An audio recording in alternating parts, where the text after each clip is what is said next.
When you get ready to publish your story, just know that you are going to have 3 paragraphs. And the way that it is, you're going to have your brilliant beginning. Then you're going to have where you give examples that explain what happened. And then you're going to have your ending. So when I did my final draft, I started with a catchy title. Now over here, when I was writing it originally, I said, "You better listen to me." That was my title. But I decided when I did my final draft that I wanted to change my title to "Follow That Dog." Now, I've had lots of questions about this. People have said, when I'm writing my final draft, can I change my words or can I add information? Absolutely. When you're doing your final draft, this is just everything. This is the only thing that they're going to grade. So you need to make sure that it's in your nicest, neatest handwriting and that it says exactly what you wanted it to say. Here's what my story looks like with my brilliant beginning. Again, I indented about a thumb space, and as you can see, I indent on the first line, and all the rest of my lines come all the way back to this margin. Then when I get to the end of my brilliant beginning, I'm going to skip the rest of that line. I'm going to come down to the very next one. I don't have any lines to skip, so don't skip lines here. It's better just to leave the rest of that line blank, come down to the very next one, and indent. So my title says, "Follow That Dog." My brilliant beginning says, "My feet were sprinting to the busy highway and my eyes were searching for my dog named Dubs. I was thinking, this dog has lost his mind. I have never been as scared as when my dog decided to run away." Now right here is the body of my story, and this is where I give examples that explain, telling who, what, when, where, and why.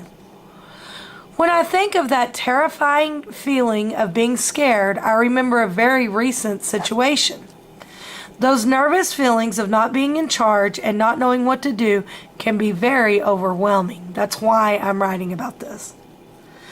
This actually happened on March 5th of this year, and it happened as my family was on our way to a baseball game in San Angelo, Texas. We were all in the Suburban and we needed to stop to take a restroom break. Our little bitty spunky Yorkie decided this was his perfect opportunity to bolt. He saw the open door and he jumped out of the car and ran towards a busy highway. Oh, my palms are getting sweaty just thinking about it. We were shocked and we began to chase after him. Then this is where I told what my body does when I am scared. My heart was pounding and my palms were sweaty, and I thought I was going to cry. My throat had a huge lump in it. I was finally able to overcome my fear by getting back into my car, hoping we would find Dubs alive. And sure enough, as we were driving off, he came sprinting back to his family. And this is my excellent ending. Over here I said I will always remember. You could also make it an "I will never forget." I will never forget this day. I always loved my dog, but when he put me in a scary situation and made me a nervous wreck, I realized how much he is a part of my family.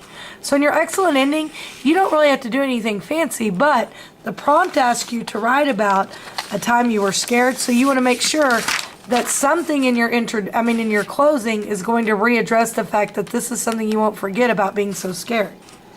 And in the end, I have to ask myself, did I write about a time I was scared? I did. Did you write why I was scared? I did. And did you write how you overcame your fear? Well, sort of. I just got in my car thinking, okay, we can't hurt ourselves trying to save this dog. So I make sure that I answer everything in this prompt. So there is what the published version looks like. Again, nicest, neatest handwriting. And I can't wait to read your fabulous stories.